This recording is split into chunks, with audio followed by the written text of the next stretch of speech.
So some of the greatest movies, in my opinion, are the ones that have a twist at the end, where you watch the movie and all around the plot, you're kind of tracking, you're understanding, and everything seems pretty normal until towards the end of the movie, there's some kind of twist. And because of that twist, everything changes. And then suddenly it causes you to rethink everything that happened in the movie. And this is a technique that is really extraordinary when it's done well, and it really brings a story to the next level. So there's a couple examples that I can think of in modern culture. Many of you may remember back in the 1990s, the story, The Sixth Sense. It's a movie about a child psychologist who is talking to a young child who claims to be able to see ghosts. And all throughout the movie, everything seems normal. And, the psychologist is trying to figure things out, and nothing really seems strange as you're watching the movie until towards the end, there's that very famous twist. And I won't give it away because maybe some of you didn't see it, because I don't want to ruin it. It's a really amazing thing that happens, that suddenly you think to yourself, oh my goodness, how did we not see that? And you can't wait to watch it again. And as you watch it again, what's extraordinary is that all the scenes are the same, except now you're totally watching it from a different perspective. And all the scenes have a completely different meaning now that you know the full truth. Another story that does this is The Prestige. It's a Chris Nolan movie about two magicians that are trying to, I guess, compete.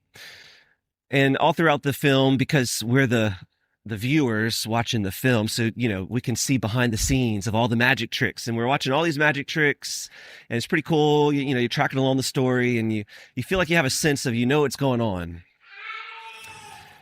Until at the very end, whenever there's one final magic trick, and we suddenly realize that there is an essential secret behind the final magic trick. And it totally changes everything. And now it causes you to question every other magic trick that you watched for the whole movie. And you can't wait to watch it again, just to go watch those same scenes mean something completely different. Okay, I'll give one more example. This is one of my favorite movies. Interstellar. I know it's another Chris Nolan movie, so if you're a Chris Nolan hater, sorry, I brought it up twice. Anyway, so Interstellar is a sci-fi movie. It's about basically the world is coming, because of for whatever reason, it's becoming uninhabitable, and the human race is at risk of dying off, because the world can no longer sustain the human race. And so what they're doing is they're searching for another planet somewhere out there that can sustain life, so that we can transport all the humans to a different planet. All right, so these astronauts are dealing with all the science and the math and the space to hopefully make that happen. But then towards the end of the movie, you suddenly realize that that's not what the movie's about at all. There's so much more to this movie, that the main character suddenly realizes that there are these events that happen throughout the movie that were significantly connected to him in a way that he would have never expected. And it totally changes everything. It blows your mind. And then now you can't wait to go and rewatch this 3-hour movie just to see all of those scenes again, but to reinterpret them and to see them through a new lens. And the movie comes alive and is imbued with so much meaning. So I share this because this is what happens when we have a conversion. Our life and all the things that are happening around us sometimes just looks the same. But we put on a new lens and we can see things so much different, so much better. There's so much more meaning imbued with every experience once we have this new lens. And a lot of times when we think about conversion, we think of just like a new behavior. Like, oh, I had my conversion, so like now I'm going to follow the rules of the church and now I'm going to, be more disciplined. And don't get me wrong, that's all part of it. But sometimes whenever we think that's all of it, it's almost kind of like, I don't know if I want it. Conversion is so much more than a self-help process. It's so much more than just, behaving, behave, as they say. Conversion is a new way of seeing.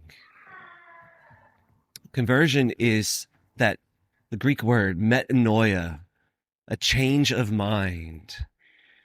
We see things differently, and suddenly everything takes on a new meaning because now we have the lens of Christ.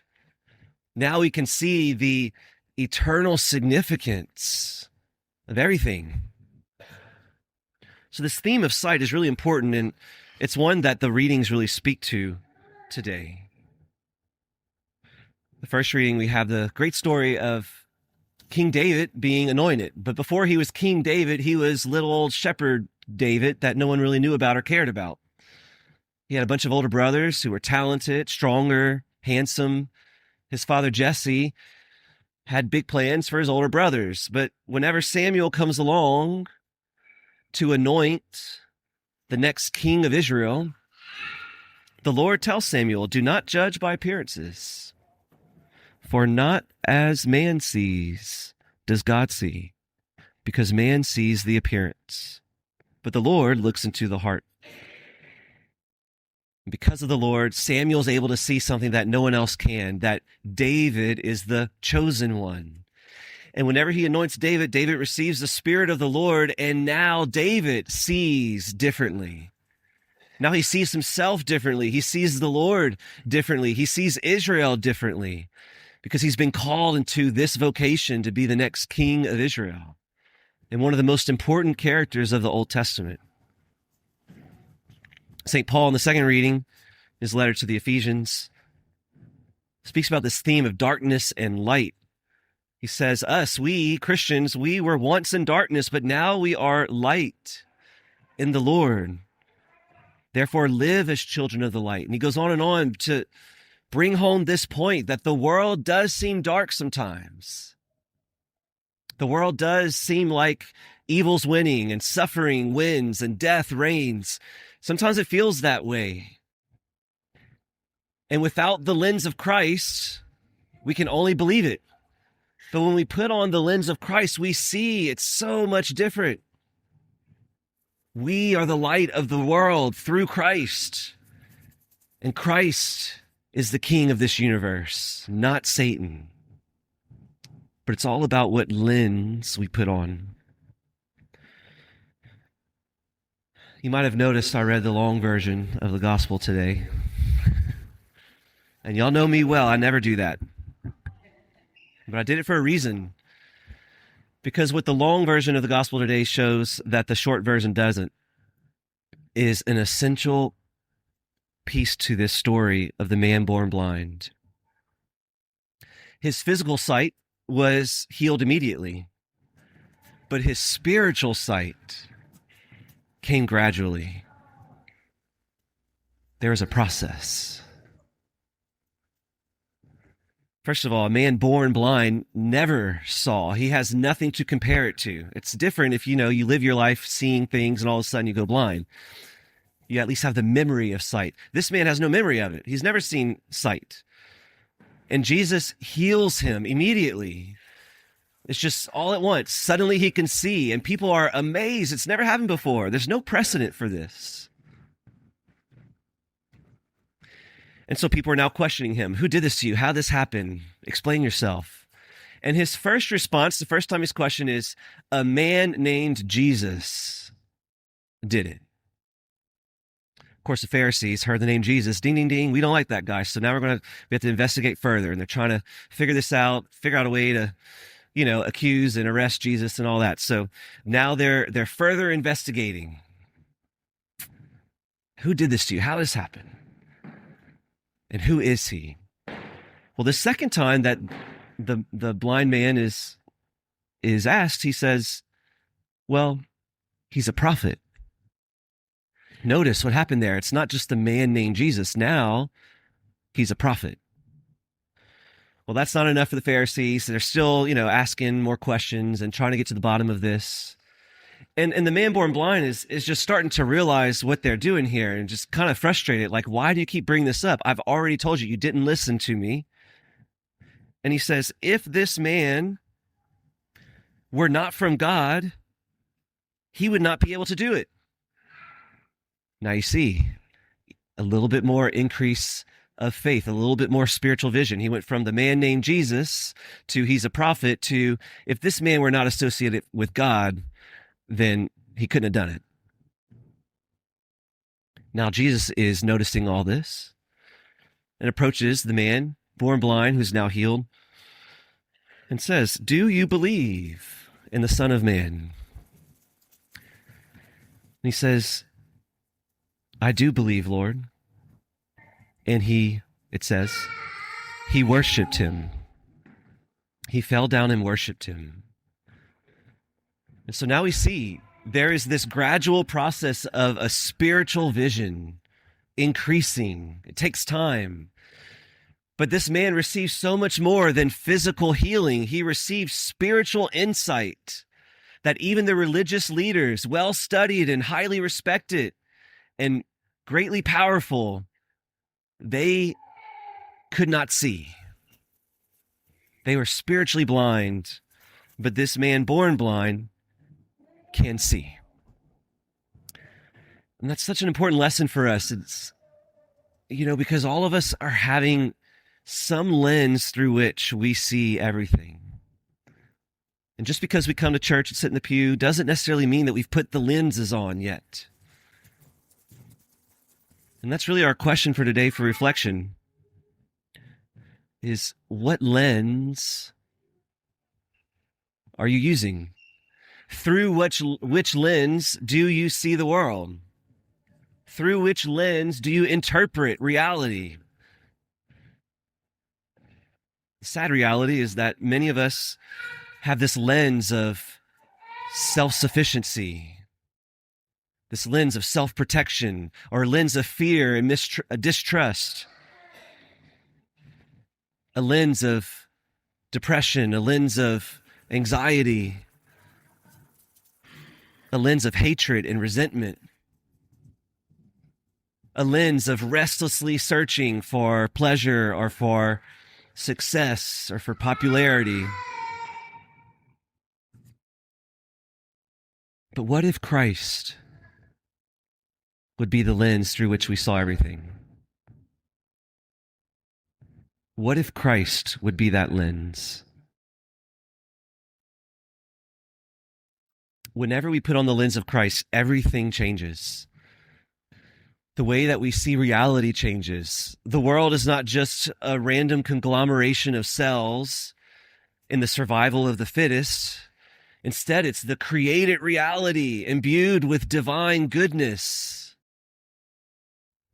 People are not threats and frustrating entities that are in our way of happiness. People are images of the divine God who loves us, and they're opportunities to engage in the giving and receiving of love. Suffering is not just pure pain and frustration. Suffering now becomes meaningful and even, I might say, beautiful. Everything changes when we put on the eyes of Christ. And this is a true conversion. Blessed are the pure of heart, for they will see God. And as we grow in our faith and go through this process of conversion, it's so important for us to take it beyond just mere external behaviors. It's about seeing. It's about interpreting. It's about understanding reality in its full truth. So as a recap for where we've been through this Lent, we're going through this process of conversion together as we walk through the readings.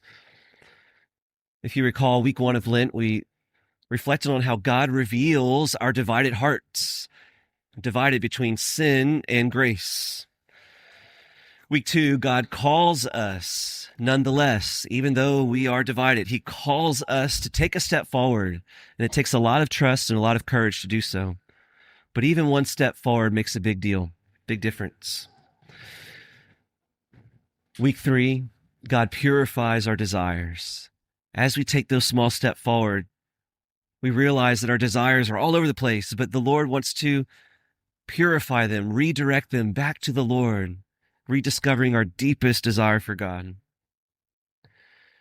And now, as we continue to progress through this purification process, we start to see differently.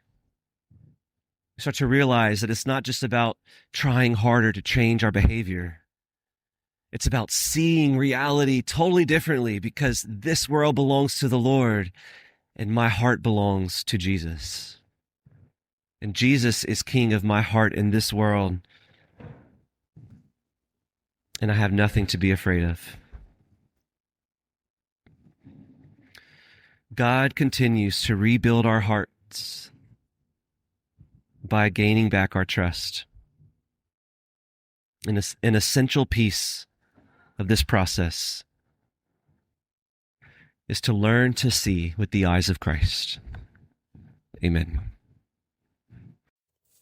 Hey guys, thanks again for listening to our podcast. Don't forget to click the links below to learn more about our mission. Thanks.